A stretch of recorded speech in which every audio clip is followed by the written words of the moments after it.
Hi, this is George Lees on the 16th of October, restarting my negotiations with John Paterson, and he's in a very exciting stage of crashing law enforcement and the judiciary in England because of the inherent corruption that is all through that, and his mission is being sponsored, if I'm reading it correctly, by Her Royal Highness Queen Elizabeth II and Prince Philip.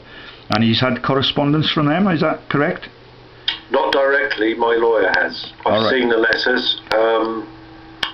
He's dealing with people at a much higher level than me, although my evidence is key evidence. And John has got criminal charges against him now, I have a terrible amount of empathy with him. I've been rendered homeless by Law Enforcement Scotland in a civil case because of my political activism. The only grounds for my divorce in the end, all of my website, which John knows, which is Prof George Lees /revelations, all of that was cited as evidence of my bad behaviour, and all of it is a condemnation of all of the massive economic scams against the people since 2009, when I came back from New Zealand as an innocent professor of neuroscience and drug safety. And that woman who is now taking half of my home from me is from Chipping Norton, and John and I know all of the connotations of that. That is the lethal cabal, literally, that are run by the Freuds. That's Elizabeth Murdoch's husband is Matthew Freud. Jeremy Clarkson's there as the Joker, now that the two Ronnies have passed on. And the politics come out of Cameron's thrall, and Cameron's wife is Snowy. Yeah, she's a relation of Nell Gwyn, and Nell Gwyn owned the Rothschild mansion at Tring, and she passed it on, or the Rothschilds acquired it. That is the massive mansion, and the joke that Baron Rothschild II was murdered for, because he is the naturalist in the family. He's not a profiteer, and he loved his animals, and the Tring Museum is his legacy. But he was murdered by the family because he did not want to be a scamster. And the 4 zebras that tow his truck are the Jesus. That's the wild ass, and that is the equivalent of Jesus in the Piso Bible. And you should see what I've found. John and I understand the Piso writing of the fake Bible, and I've discovered, what was the name of the Piso's house in Naples, John? The Villa Papyrus. Good lad. And do you know which other rich list member has a home called the Villa Papyrus? The Rothschilds. No, it's John Paul Getty. Oh, Lord. Yeah, okay. and his family are from Naples, and in Naples they were called Vetti, Vettii.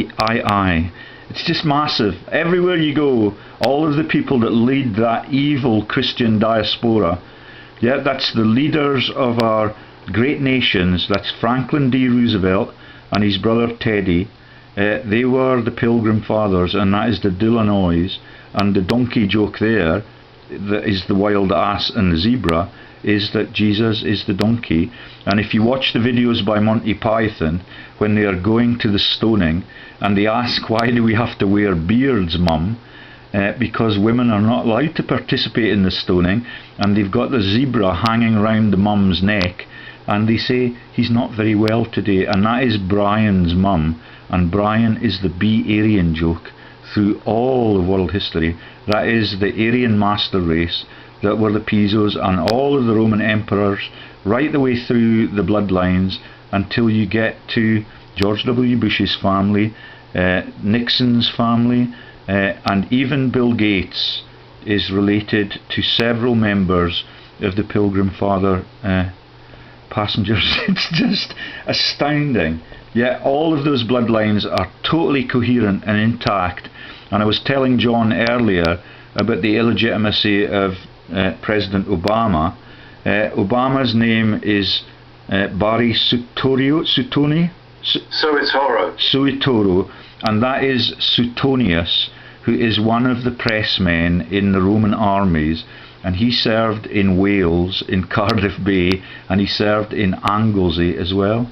It's massive, and that is all of the false news that has been written by the Bible authors in the names like Josephus through all of world history. That's Pliny the Elder, Pliny the Younger, and they, for a laugh, around the time that Vesuvius erupted and killed the elder Pliny, they were actually, his nickname was Maximus, and he is the assassin that the emperors used at that time.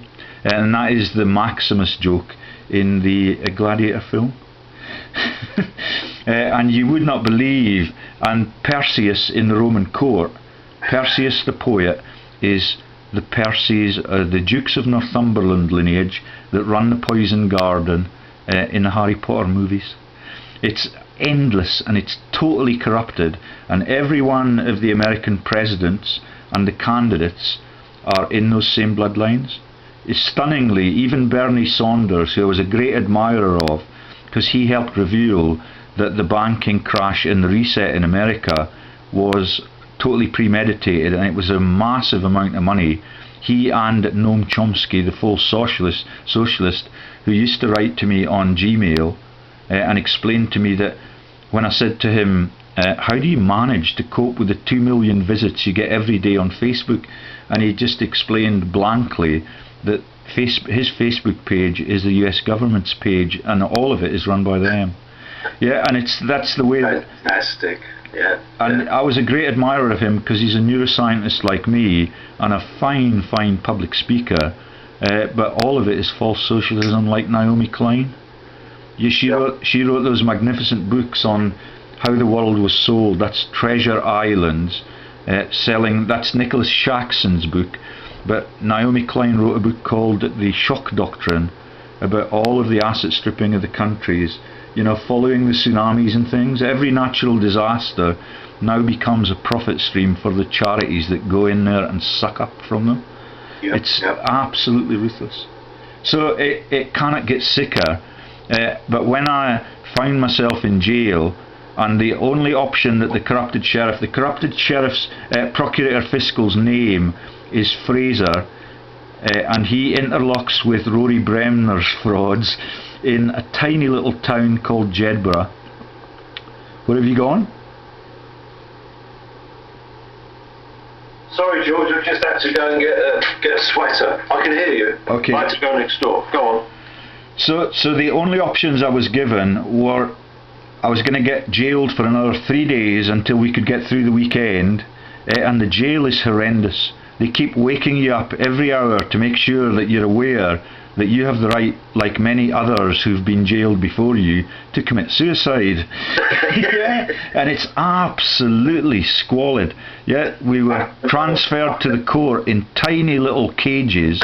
Yeah, and when the guy farts in the adjacent cage, you get the benefit of all of that. Tell me about yeah, and this is the man that has reported all of the crimes.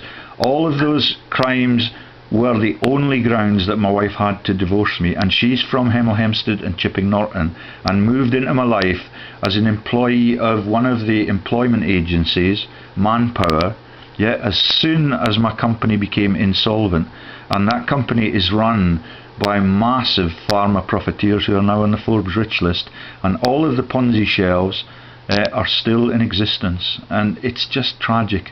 Everything that we've reported has been totally ignored by Police Scotland, and we are now on the second boss at Police Scotland since I came home in 2009. Stephen House is a relative also of the Pilgrim Fathers, and he's in Elvis's bloodline.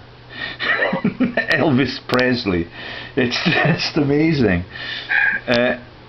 So it's really quite exhilarating, and I'm working with activists in Scotland, and we've spent the whole weekend talking to the SNP is shameful. Do you understand, John, the logos for the SNP? So they've got a little round circle and a pair of ears on it. Yeah, it's the bunny rabbit. That's Rothschild yellow bunny rabbit. the icon in the Parliament building, and I made a video on this just a few days ago. Oh, I saw it. I posted it. That's a good one. It's only 15 minutes long. And did you see the icon for the windmill blades? And you understand? Yes, and the swastika, fantastic stuff. And it's the Rotary Club, and that is my wife's family. They are Rotary Club icons. All of them have the chains of office.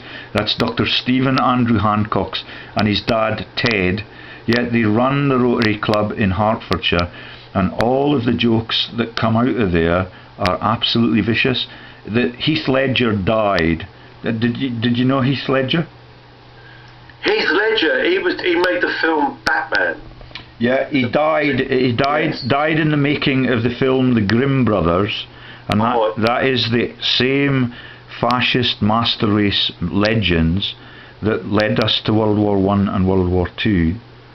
Yeah, and in the Grimm Brothers film, they show you how what is it when you get demonized and you have to get a religious character or someone to come along and get the ghost or the spirit out of that person? Oh, an exorcism. Exorcism. So the Grimm Brothers run that type of business for profit, and the whole lot of them are just actors. They pretend that the person who they've captured as the witch in the town is a witch, and they pretend that they chase the demon out of her. She is a paid performer in their corporate operation, and that's why Heath Ledger died, and that is exactly what the New World Order are running. It's a whole series of actors, and that's why in recent months I've exposed that young Nathan Rothschild, who's a really decent chap, if he is the body double that lives in my town, he married a Nielsen, and that is the joke about Connie Nielsen being the devil's daughter in the Devil's Advocate movie, but it's a different woman, but she is Danish like Connie, and it took me months and months to find that, and I have not tracked down the most evasive man in the world is Hannah Mary Rothschild's husband, and his name is Brookfield. Oh, Brookfield. Okay. Yeah, and all of that, you understand the Innsbruck jokes? Oh, this is the no room at the inn joke. Yeah, for Jesus, and Pope Benedict being born there, and Arnie Schwarzenegger being born there, and on and on and on it goes. Hitler Rothschild was raised on the river in Valley too. And you know from Greg Hallett, all of the Gelly, Rabal, and all of the parentage of Hitler Rothschild, and it's the same for Stalin. He is also a Rothschild lineage member. All of them are bastards, like Queen Victoria's children, and on it goes. And the only people that get persecuted by law enforcement are the innocents that try and get the truth out, and that is the Piso are the people that have been the biggest fraudsters in world history, and the naming of the polis has the word Piso in it.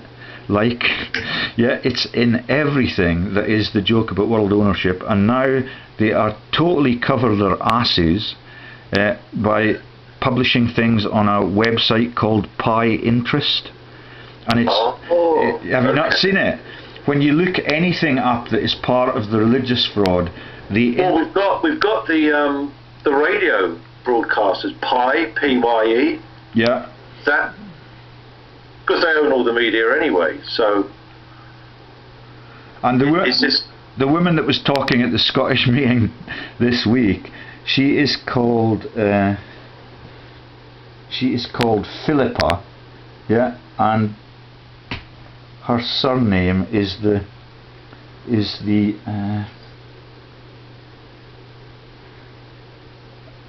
giveaway that she is also part of that movement, but it's too big to cover. But do you see the magnitude of the stammering king being the leading Mason? Yeah. And you understand the might of the lodges in Munich and Frankfurt? Yeah, that is the goldsmiths in Germany, and Kaiser Bill. All of those people went to the same school as the Rothschilds in Switzerland, and that is La Rosie School on Lake Geneva. And because the Roosevelts were Swiss. Did you know that? The Roosevelts were Swiss. They originally came out of the Dutch Pilgrim Father regions, that is Leiden, and that's right up on the, well, you know where the Dutch coast is, and all of those stories that we got about the Dutch royals running the drugs out of that region, and when they did that in 1954 in the Phillips light tubes, there were massive biblical floods there and on the east coast of England, and that's where my wife's family come from. And the year I met my wife, we had the Great Storm in London, and that brought down 70% of British trees. You remember that? I think it was 9. Oh, do I remember it? I was docked in Southampton, and I shot back to Purley for an overnight stop. And when I woke up this morning, the next morning, all the trees were down. Yeah, you missed the ship. I can't remember what year it was. I think it was 87 or 89. And by 92... 87, around late 80s. Yeah. So that was when I met my wife. She was £4,000 in debt for the purchase of her car. She was my lodger, and now she's taken all of my home, and if I get bullshit about it, I'm not allowed to go into my home. I'm not allowed to go anywhere near it for her safety, and that's costing me a fortune. I have to rent everything, and it's totally because she is committed to the Chipping Norton set. And all of my children have been taken from me. All of them are male, and she declared that she understands the miscarriages, and all the miscarriages are coming into everybody's conversation now, because David Cameron and Gordon Brown lost children because they're evil leaders. That's right. Yeah, that's right. Nicola Sturgeon, all of our people were apologising and profusely giving their sympathy to her, because she miscarried a few years before she became the leader, and she and Salmond received all of my exposes on all of the massive scams in Lothian Road that Gordon Bowden and I have proclaimed. There's a thing called Enterprise Scotland. It's run by all of the traitors that are in the Braveheart movie. So the boss is Sir Ewan Brown. He was on the H-Boss, Royal Bank of Scotland, Lloyd's Banking Group, and one other of the great big banks, and all of them were crashed in a premeditated way in 2008, and that is what I used to admire Bernie Saunders for. But he's in the same bloodlines that lead to the Saunderses that had the float planes on Lake Mugglesea to get Hitler and Eva Braun out of the bunker in Eva's little blue dress. And you know all of those stories? Yeah, same dress that Bill Clinton's girlfriend had on. What's her name? Monica Lewinsky. Yeah. Jewess. And the stain shaped as a rabbit. Good lad, John. You've got it all sussed. On the blue Rothschilds colour. Yeah, absolutely, absolutely. And the Rothschilds have been involved.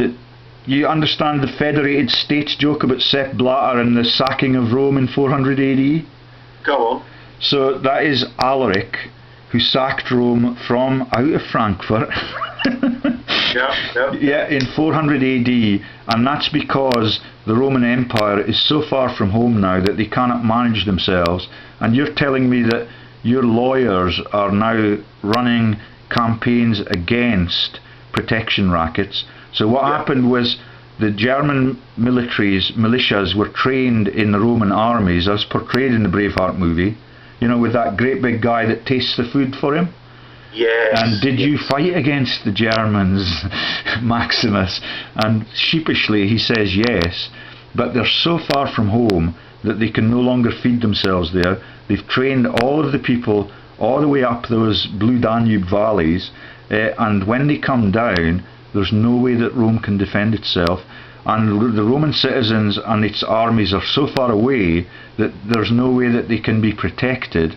And that is, sadly, it leads to, when the gladiators die in the Colosseum, their corpses are used as foodstuffs, and that is cannibalism in the Roman master race that launched the massive empire, and that is the federated states tragedy. Nothing much has changed, has it? No, really? It's absolutely tragic. Yeah. And you know, all of the quest, so that man Alerick then went further south to the toe of Italy, and went to a place called Cosenza, and that is the Corenza looking for the treasure in the Time Team joke. Yeah, it's the same joke as the Long John Silver, that we've buried the treasure and we've got the map, and you guys can spend the whole of your careers looking for it. It's just like the Holy Grail issue, and you know that the Holy Grail is the goblin that is on every church roof to keep the risk of the ghosts and the spirits getting in there, and that is the goblet, and the Holy Grail is just that. It's the goblin and the goblet joke. And there is no Holy Grail. It's just a massive set of, you know how all of the gold rushes send people away as if they're looking for the promised land, like the Israeli diasporas. And the Israeli diaspora, in the book by Desmond Morton,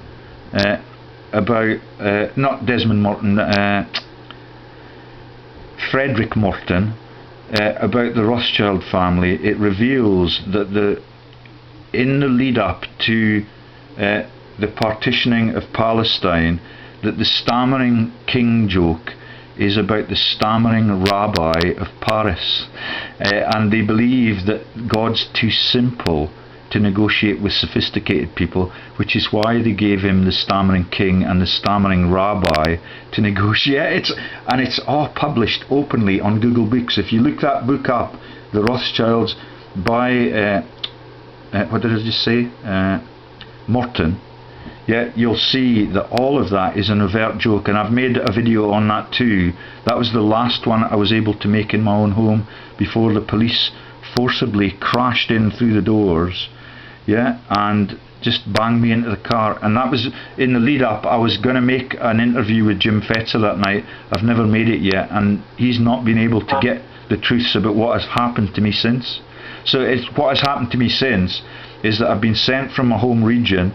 I'm homeless now. I have no postal address, and that is a massive breach of Article 8 of the European Human Rights Conventions. And as I said before, George, if you want to put this out on the Andy Peters show, I'll have a word with him. Yeah, get him to get in touch on Skype. And how big an audience does he have?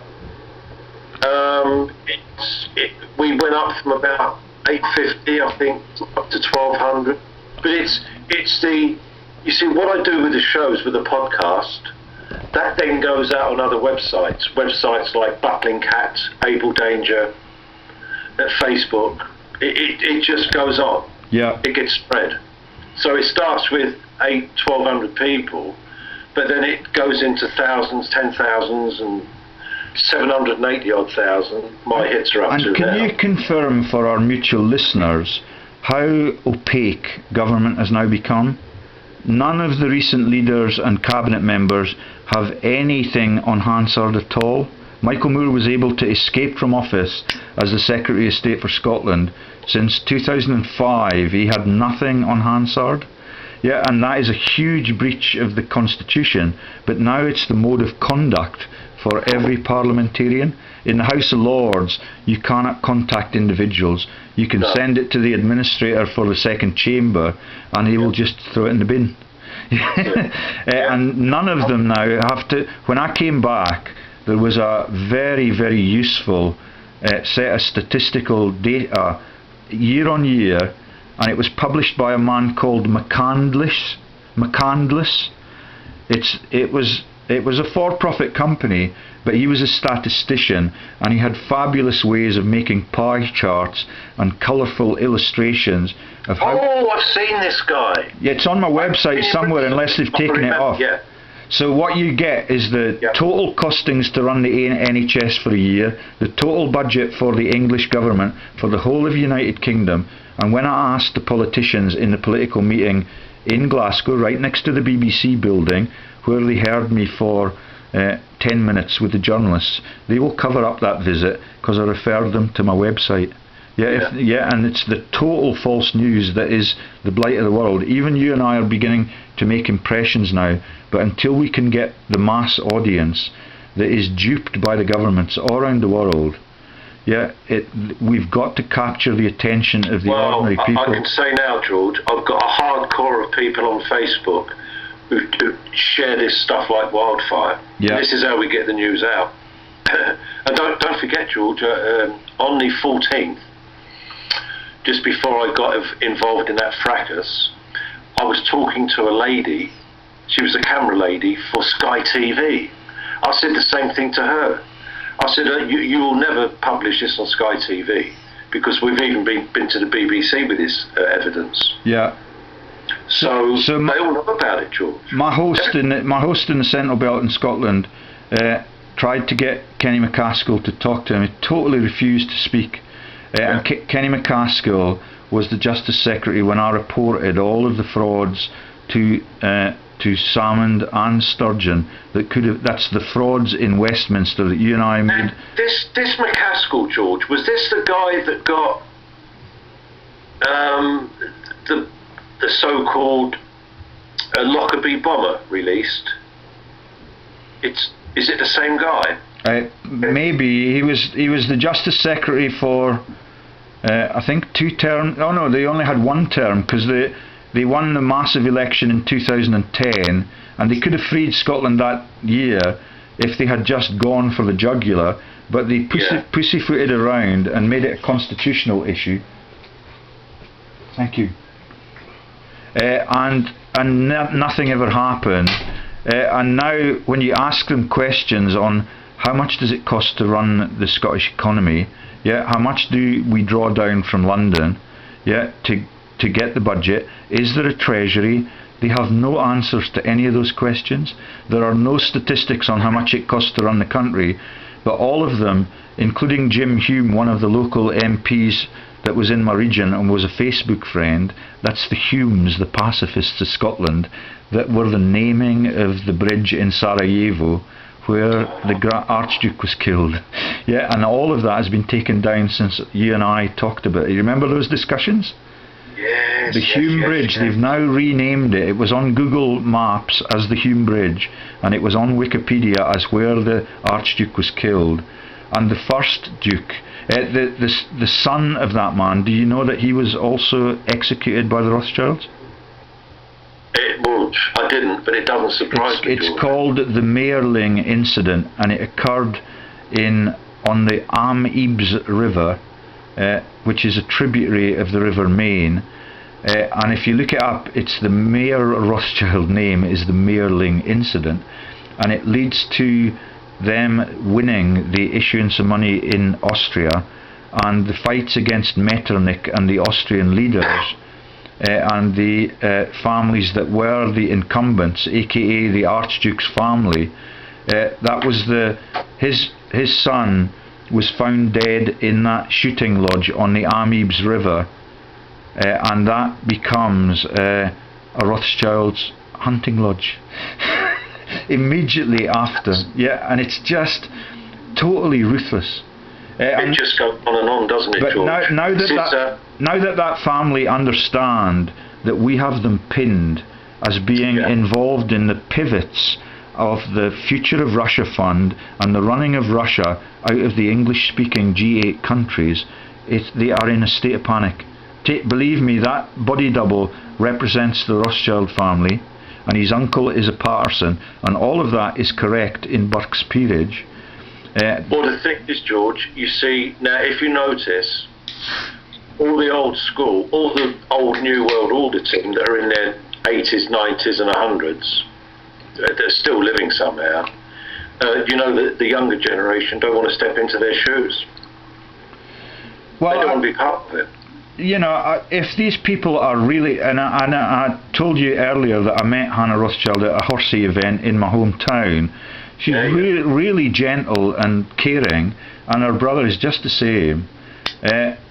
But they may well be actors for all I know.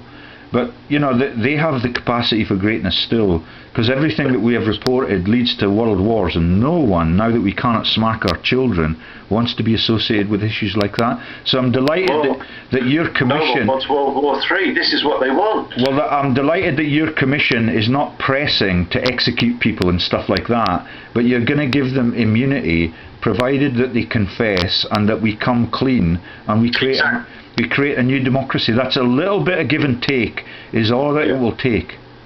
And I don't care if I'm homeless. If that happens, I will die a happy man. Totally. Absolutely, 100%. Yeah. So what else caught your eye? Do you understand the issues between Donald and Hillary? And well, Hillary's you understand clearly because of Well, I mean, there's so much, people say that behind the scenes they're working together. What do you think, George? Yeah, they're in the same bloodlines, and that has been published in the genealogical sites. Yeah. Donald Trump's dad is called Fred Christ Trump. Oh. Yeah, and the Fred name is, if you look at their family tree, they are the Freuds, and that is the Freuds of psychiatry joke.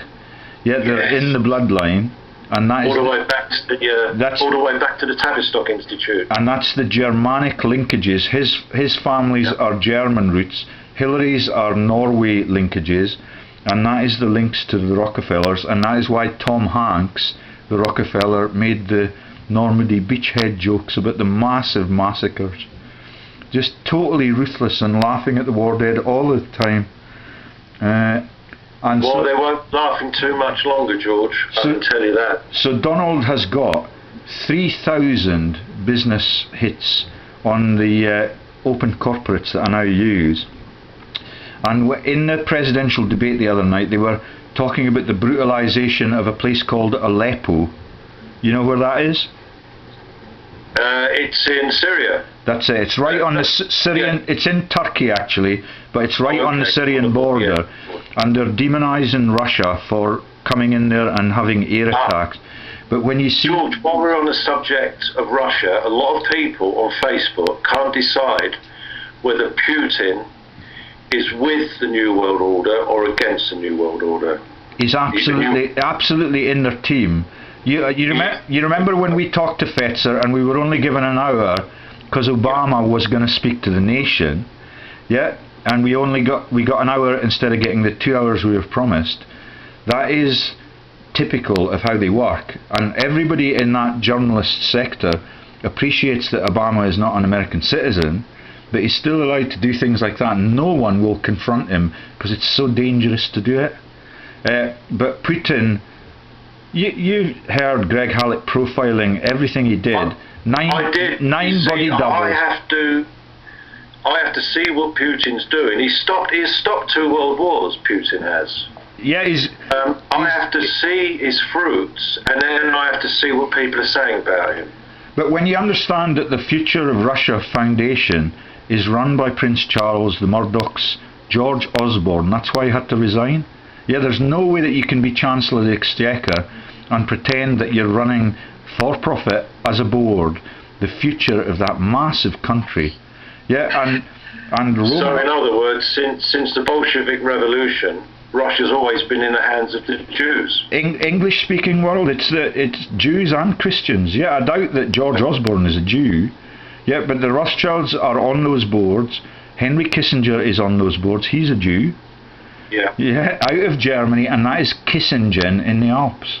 And Carney is from Carneville in the Alps, and all of it is just a massive stitch-up. All of the banks now, I've made a video on everybody that's in the rich list is a cover for even the even richer people that are the relatives of the Pilgrim Fathers, and Bill Gates typifies that. Steve Jobs' family are on that listing, and all of it is the biblical jokes about the apple and stuff.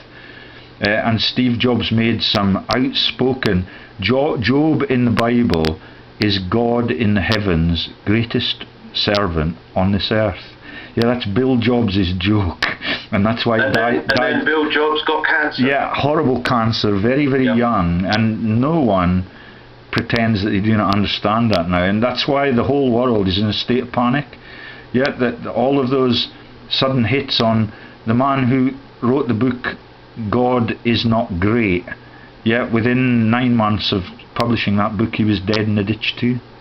And that's why they now, having made all of those Samson movies and had all the actors drop dead on the set, I was telling you about Heath Ledger. He made that movie about the Grimm Brothers and profiting from the massive cabal that you can pretend to be a good person on screen, and as you market your company in the for-profit exorcisms, yeah, but the director of that movie is the same director that the Monty Python's team use. I forget what his name is. He's the American in the Monty Python's team. He's in the Lord of the Rings film as the sickly aide to the king that has been in a slumberous state for all of his life. But it's very important that you realise what his name is. He has now about a dozen times tried to make a film about Don Quixote. Do you know the Don Quixote legends? Give us an update for the listeners. I'll try and think. So the swastika is the windmill, and the windmill is the giant that Don Quixote has to fight against.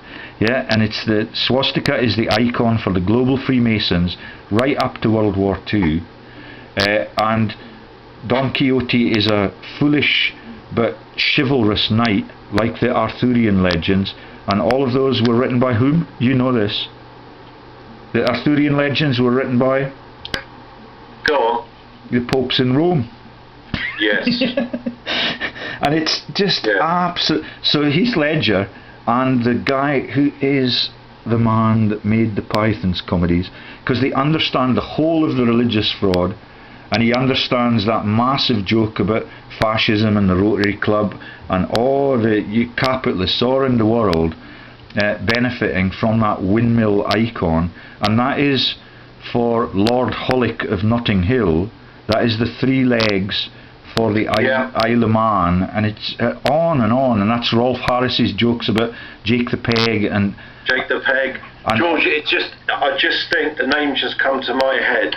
Terry Gilliam. That's him, yeah. So it was on the tip of my tongue. About a dozen times now he's tried to film the Don Quixote thing. He gets actors lined up, and every time they do it, the actors drop dead. It's amazing. I don't know how they cannot remember what happened. But you remember Johnny Depp is in a state of panic. He's in the world-owning bloodlines. Oh, yes. And that is all the things that we've retold about the Jack the Ripper murders and cutting out the vaginas, which is the Pi Pizzo joke for Don McLean and the American Pie, and everything through world history. Elizabeth Taylor's Pie, the racehorse, on and on and on it goes. But Jack the Ripper, the Johnny Depp and Angelina Jolie, they have both been on rehab in recent years, and you told me about the Braveheart actor, and he was on rehab as well. God gets to them all, and that's why all four of the Wittgensteins of the Bloomsbury set, that is the Freud relatives in psychiatry in inner London, right next to the massive universities that are defrauded even today.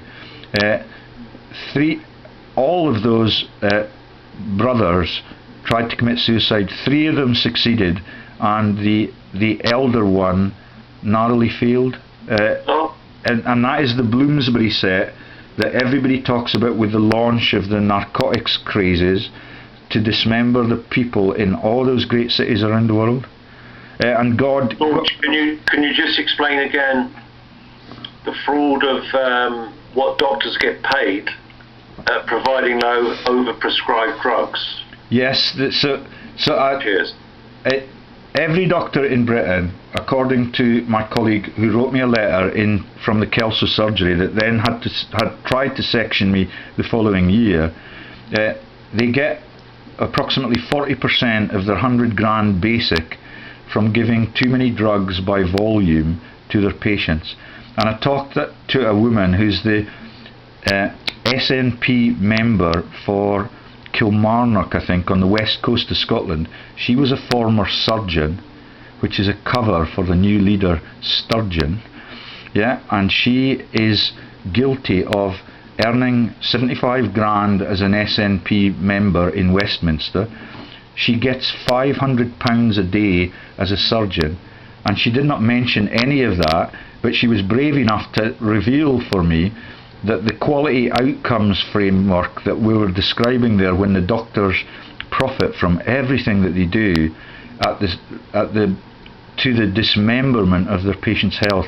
So when Granny takes all those drugs all at once, and she tries to stand up and change the TV channel, she gets a thing called postural hypotension, and all of a sudden she's incapable of feeding herself, looking after herself, and she's in the £800 a month care home, and she has to sell Mrs. Thatcher's home back to the state or the corrupted councils. The corrupted councils run massive debt pools for their council activities, and the budgets for every one of the councils is busted. But when you look at the council leaders and how much they have at the bank in their private initiatives and on their Chamber of Commerce registrations, all of those chambers of commerce run out of either foreign countries or big cities that are nowhere near the jurisdiction for that council. And it's happening all around the world. All of their private income is in the black, but all of the council and government incomes are in the red, and that's massive, hundreds of millions of pounds in the red, and at the government level it's trillions and billions of pounds. And you know that about accounting, that you cannot have a balance sheet where you only have debtors, but that is what world leaders and Mark Carney now claim. It's a total fiction, and it is just a mafia operation. Alex Salmond was himself a banking magnate, and he's involved in demonising Donald Trump, but Donald Trump runs thousands of Ponzi shells in a company called Dunwilco, and he's got 3 massive golf courses. He owns the hotel at St Andrews Golf Course, he owns the Masters course at Augusta, and he owns I think 2 other Scottish golf courses. He's a massive business empire, and he's on ExxonMobil and one of the other oil giants boards, and he's on the Blackwater boards for the war crimes in Iraq, and all of it is on and on. And when they were in the debate the other night, when they were asked to pick the best trait or behavioural issue for the opposition, so they asked Hillary what Donald's good side was, and they asked Donald what Hillary's strengths were, and Hillary immediately said that Donald's children are his biggest asset, and that is because Donald's children are the controlling directors of hundreds of those 3,000 companies that he's got. And Hillary's greatest strength is her consistency and determination. And she, remember that she broke her ankle at the issues of the Benghazi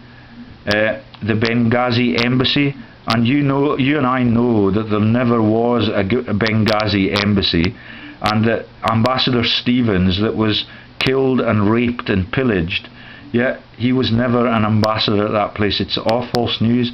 But Hillary broke her ankle, and that's very real, and that again is an act of God. And Bill Clinton, well, she's also, I mean, she's so a lot of people, Jim Fetzer among them, think she's going senile. She's got brain damage. Dementia issue that Mrs. Thatcher got as well. And that's the work of God. But although there are laboratory tools that you can use, and the person I suspect was given those was the good man that was Muhammad Ali. You know, the boxer that refused to go and fight on the draft. Yes, Clay, because he was totally against the establishment, wasn't he? That's right, and he was physically fit, but he got demented at the end of his life. And I don't know whether or not it was blows to the head, but you can give drugs that give you dementia complexes like that. They're called prions, and they're widely used in the laboratory testing regimes. You still there? Sorry, George, I'm still here, but I had to mute the phone because someone's just come in. Yep. Listen, George, there's so much cutting-edge information here. Why don't we round it off? Then we can always do another video another time. Next time you talk to Gordon, can you tell him that I'm keen to get close again? He's got the cutting information that I can't... Well, I don't get talk to Gordon, but I mean, they all listen to these videos. Okay. So that request will be online. Yeah. Yeah. I'm going to download this now, put it straight onto YouTube. It's going up on Facebook. There's a few people on my list that obviously are in contact with Gordon. But you see, Gordon's doing his stuff. I'm so busy what I'm doing that I've been I've been a hermit for this last year. But it's great stuff, this, George. So we'll round this one up, because they've just come in downstairs. I don't want them to find out what we're involved in. And if you've got activists that are as committed as you and me, can you tell them that I'm now homeless and I'd love to come and stay for 6 months in some of the southern patches? Yeah, in Rothschilds, Hertfordshire in particular, I could create havoc down there. Yeah, I don't want to create havoc. I want to get that dialogue about decency and civilization. It's just a tiny step away. Yeah, but now that we've got those armies and armies of Muppet politicians, tier after tier of them now, none of them are anything by way of constructive in any shape or form. They're just massive jokers, and what they're doing is driving us into that chaotic state that could well lead to World War III, with all that demonisation of Islam again. And it's the same families that launched Islam that launched Christianity. You and I are probably the most understanding people on those massive issues, and that would be heresy. And if I had said that 400 years ago, I would already be on the bonfire. Well, we're saying it now, George, and I must go now, because they've just come in downstairs. They're going to come up in a minute. I want to close this down. I want to get this out on YouTube, and I'm going to rely on all my friends to make this viral. Is that okay, George? Yeah, and if there's anything I can do with your campaign, I'm quite stunned that the Queen has prompted for that. Yeah, because she did not reply to my third letter. I got replies from her aides to numbers 1 and 2, and the gist of those replies were, basically, we live in a constitutional monarchy and there's nothing I can do about my own government's crimes. Shall we leave it there? Well, just to round it off, George, the Queen had no choice, because she was offered, number 1, government run by Parliament, or number 2, government run by organised crime, and that's what instigated this Royal Commission. And I'll give you the name. It's deep in my briefcase somewhere, but I'll give you the name of the woman that I met at the BBC on the Glasgow shoreline yesterday. And you know, the SNP are having a rally up here, and it is quite sad to see that, you know, we are experts in Scotland now at laundering money. Or George, my you're out of time? Video has just run out. Okay, we'll stop there. So we'll speak again tomorrow, George. Take care. Okay, cheers, John. Bye bye. Yep.